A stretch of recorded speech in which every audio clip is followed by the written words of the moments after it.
Assalamualaikum warahmatullahi wabarakatuh. Halo Pak Ustaz, halo semuanya.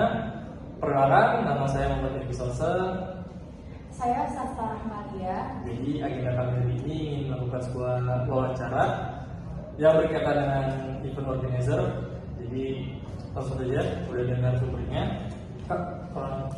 Halo semuanya, perkenalkan nama aku Vina Septiani. Aku materi communication intern di Media Tambah Event sekaligus project based dari event Inakraf Oktober 2020. Oke, langsung saja ke wawancaranya. Mungkin ini pertama jelasin dulu. Oke Kak, boleh jelasin dulu apa itu exhibition yang Kakak ikuti jadi Inakraf? Inakraf merupakan salah satu Inakraf merupakan event pameran handicraft terbesar se-Asia Tenggara di mana diikuti oleh beberapa eksibitor dari dalam maupun luar negeri. Jadi untuk terkait event itu, peran kakak sendiri di situ tuh apa sih? Boleh jelasin Kak? Aku di situ sebagai project base di mana aku ngatur acaranya. Cuma pamernya aja, karena kan kalau misalnya event pameran itu kan ada beberapa unsurnya kan, ada misalnya pamerannya, acaranya, terus acaranya gimana? Itu fokus di acaranya. Oke, kira-kira dari kapan sih kakak terlibat dalam kegiatan exhibition seperti itu? Untuk exhibition itu aku udah terlibat dari semester 2 seperti ini, tapi untuk exhibition yang serius itu aku udah mulai dari 6 bulan terakhir ini yang benar-benar terlibat dari nol banget. Oke, kita langsung ke pertanyaan ini aja Kak ya. Yang pertama itu meeting apa aja yang kakak biasanya lakuin dalam proses persiapan pameran event itu Kak? Meeting yang aku lakuin itu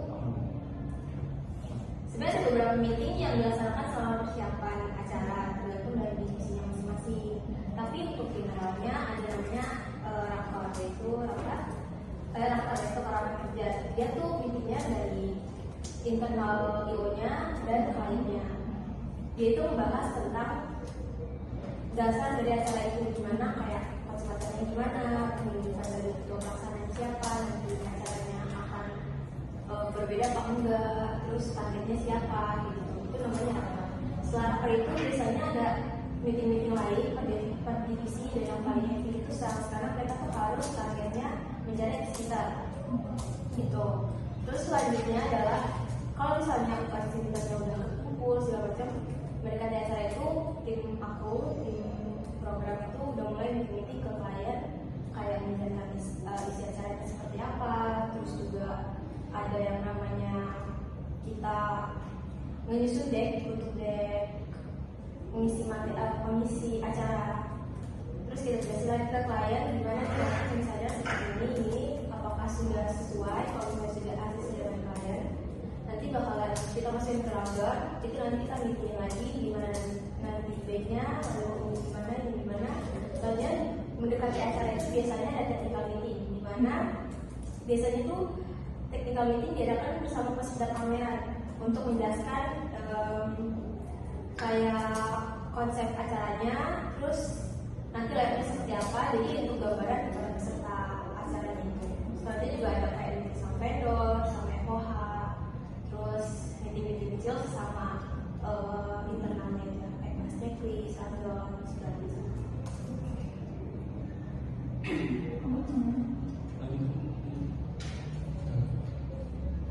Terus selanjutnya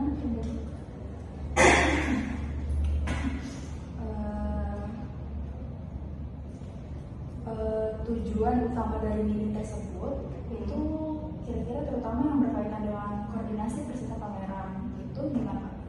Tujuan meeting untuk memberi tujuan meetingnya itu untuk memberi gambaran seperti yang kayak aku jelasin tadi, untuk memberi gambaran kepada peserta soal seperti apa sih acara itu, gambarannya tata-tata gimana, terus teknisnya bagaimana. Jadi itu kita tidak bingung saat pameran.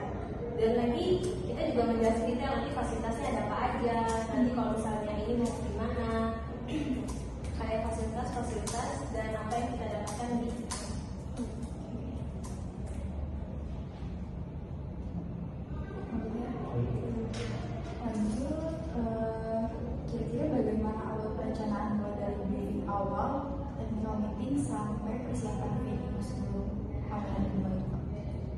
kalau untuk Inacraft sendiri venue-nya tuh dari dulu udah buat GCC ya. Maaf. GCC. Terus juga kayak akar dulu, terus kayak keputusan acara.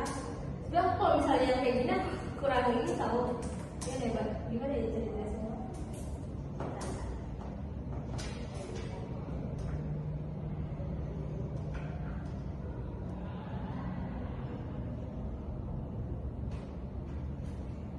Biasanya internal itu mengadakan rapat yang persiapan tadi, lalu divisi-divisi juga menyiapkan goals yang masing-masing. Terus lanjut untuk ke kayak vendor itu juga dihubungin oleh, kalau misalnya produksi itu dia menghubungi kayak vendor-vendor production atau nggak kayak food, terus acara, terus venue, terus sound system, terus kayak gitu itu dihubungin oleh tim produksi itu yang nyiapin. Kalau misalnya acara dia nyiapin kayak vendor untuk front of house, dimana dia nanti pas acara berlangsung yang melit semua acaranya tuh misalkan kayak FOK itu. Terus habis itu rapat ke TM untuk itu biasanya dia diri sama tim sales, dimana dia ngasih tahu ke para pesertanya gimana nanti acaranya. Selanjutnya itu ada briefing outsource. Outsource itu kayak freelance, orang luar yang kita hire untuk membantu acara. Selanjutnya itu ada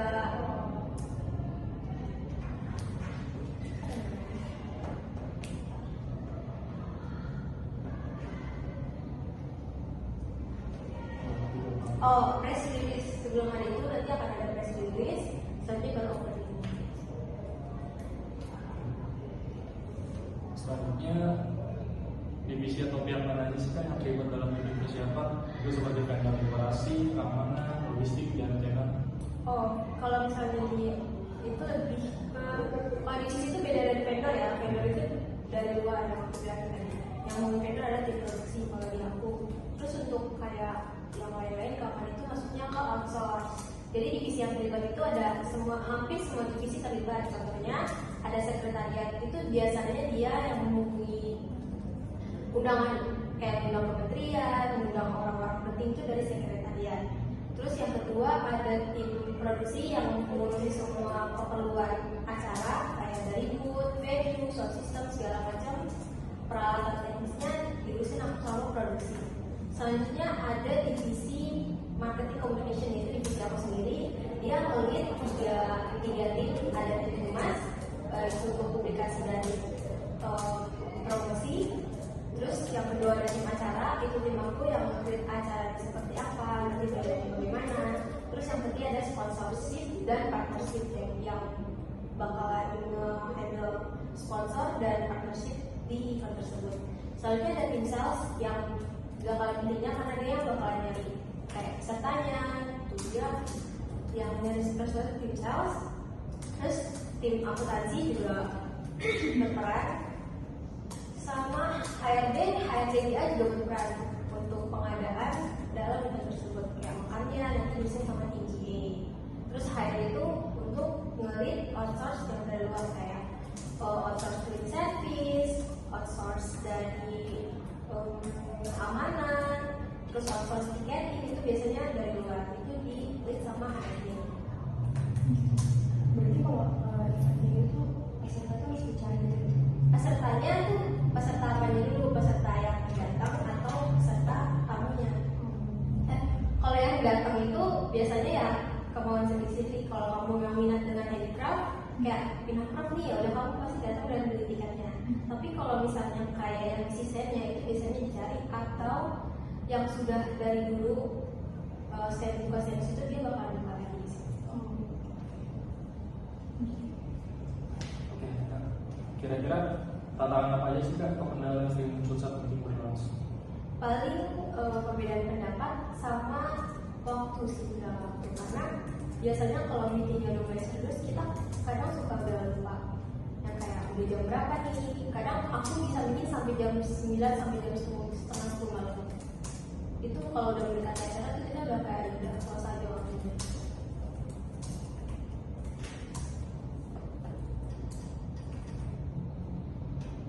Tak boleh.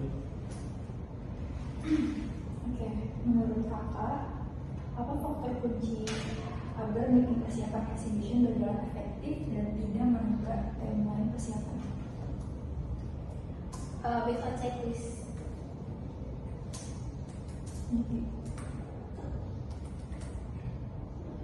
Yang terakhir Kak, kira-kira bagaimana sih Kak cara memastikan hasil meeting benar-benar diterapkan saat setup dan hari pameran?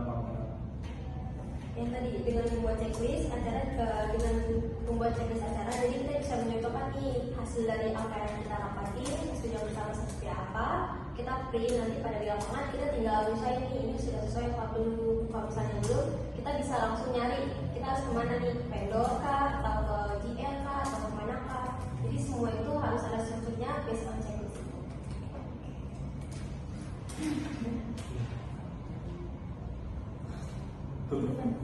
Oke, sekian interview kita hari ini bersama siapa Kak? Ina. Kami, Dan saya Sasta. saya Muhammad Edi Sarsan. Sekian video dari kami. Assalamualaikum Warahmatullahi wabarakatuh.